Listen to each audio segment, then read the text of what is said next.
seeing the same two-driver tandems that we saw before the caution flag at the front of the field. Now, folks at home, I know you would say, well, with these guys running that close together, wouldn't his engine get hot? That's been a big issue down here for the last several days, trying to be able to push a guy in front of you for long periods of time and not cook your engine. Something the drivers are really going to have to pay attention to. For the lead, Harvick, past winner of the 500 and one of the best closers in the business. In the closing laps, you watch for that 29 to come through the field. He's trying to lead a lap here from A.J. Allmendinger. Not this one. The Ford stays out front. But look at that wad of cars behind these top six. I mean, they're 3 wide for 8 rows deep. They're fighting for a position. I'm just not sure which one. And I don't think they are either. They're just trying to find somebody to help you get by all this if you can.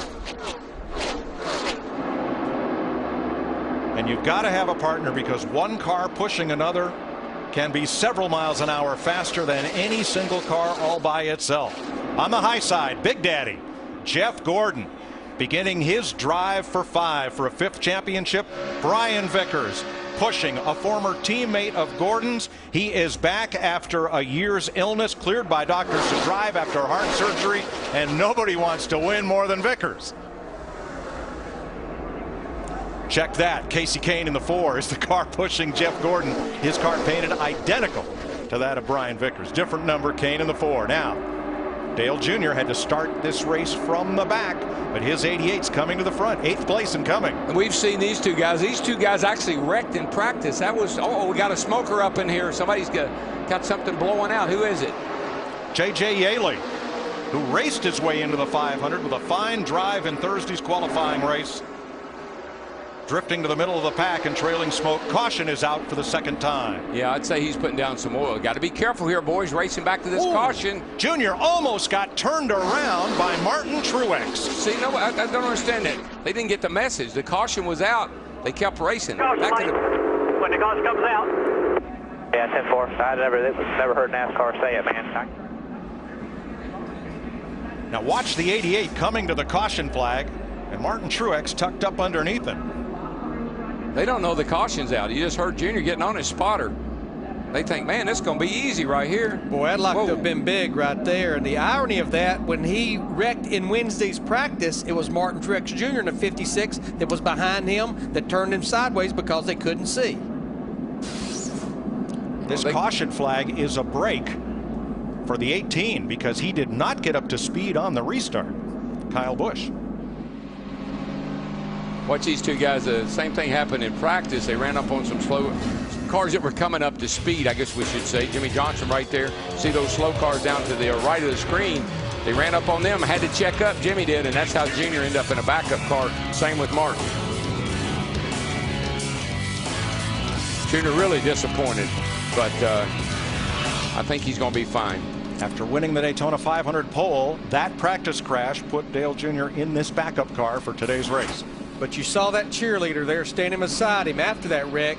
3 of the 4 Hendrick drivers working with new teams and new crew chiefs in 2011. That was Steve Letarte, who used to be with Jeff Gordon. Larry, 11 laps complete. Do you pit? I think you're going to see a lot of guys take advantage of this and come to pit road for fuel only. You almost never pass up an opportunity, Steve Burns, to put fuel in your car. Matt Kenseth in the 17 hits pit road. Is going to be fuel only. Jimmy Johnson's going to stop right in front of him. Matt. And Jeff Gordon said his car was skaty when he went high. They made a slight adjustment, so he has more grip, and they're topping him off with fuel, Krista. Kevin Harvick said he would do what Matt Kenseth did. They said Matt's coming in for fuel only. Almost a collision at the end of pit road. Kevin takes fuel only also.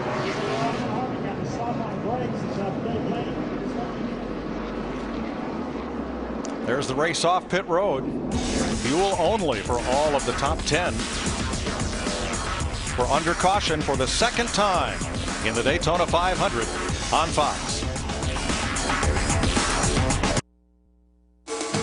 The Daytona 500 on Fox is sponsored by Budweiser. Great times are waiting. Grab some buds.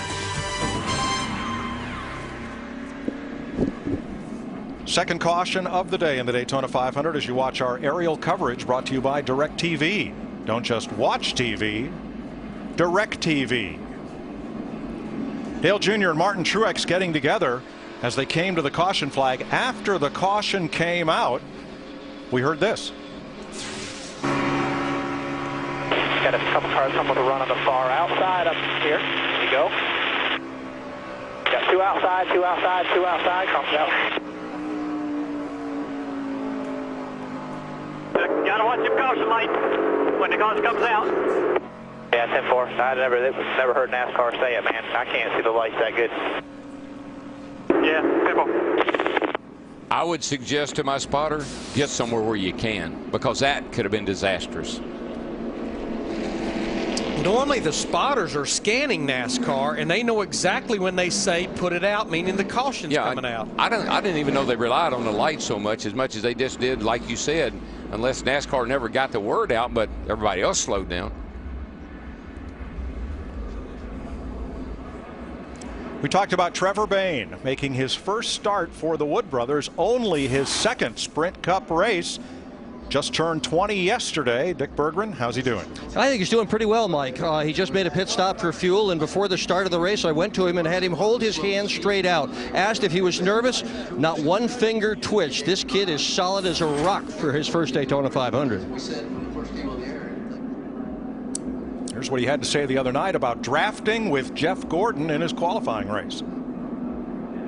That was unbelievable to have Jeff Gordon, you know, the guy that I've looked up to my whole life and my racing career. My first number was 24. I don't even know if anybody knows that, but just because of Jeff. So to have him come up right before the race, when I'm sitting here thinking, man, I don't know who my partner's going to be. I don't know what's going to happen. I guess I'll just sink and then pick somebody up and go to the front again. So Jeff Gordon's like, hey, man, I'll work with you. I said, really? You know, I didn't think it was serious at first. And then we ended up getting together there, and he stayed loyal to us, and I stayed right on his butt the whole time, just pushed him, you know. And, you know, that was just unbelievable to be working with Jeff in the first race that I was in here.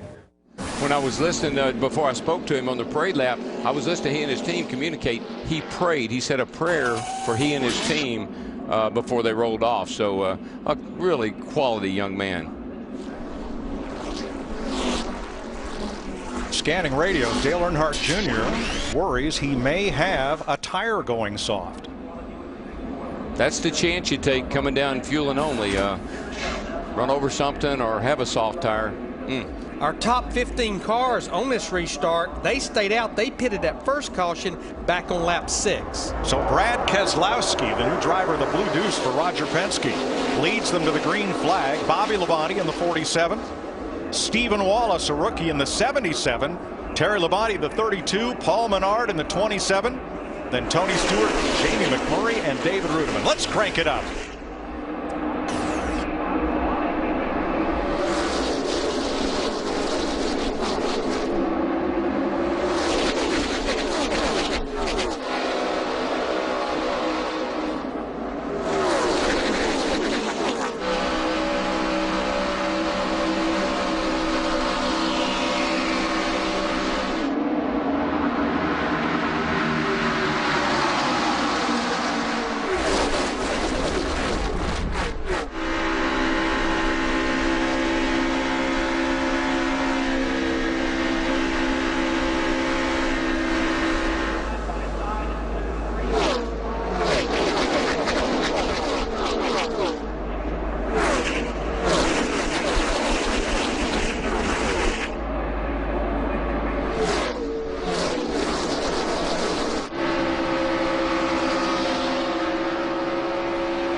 And worrisome. That's what restarts are here at Daytona. You know, a lot of the guys that have been coming here for years, they kind of view the preliminary events as just practice. But on Sunday, the Daytona 500, usually think the veterans show up. Bobby Labonte, he's a veteran. We got some Chevrolets, though, ganging up there on the outside. Paul Menard, remember, this is the 4th Richard Childress racing car for 2011, getting pushed by Tony Stewart in that 14 car. Last year's winner slipping in the picture as well. Jamie McMurray in the 1 car with his teammate in tow, 42, Juan Montoya.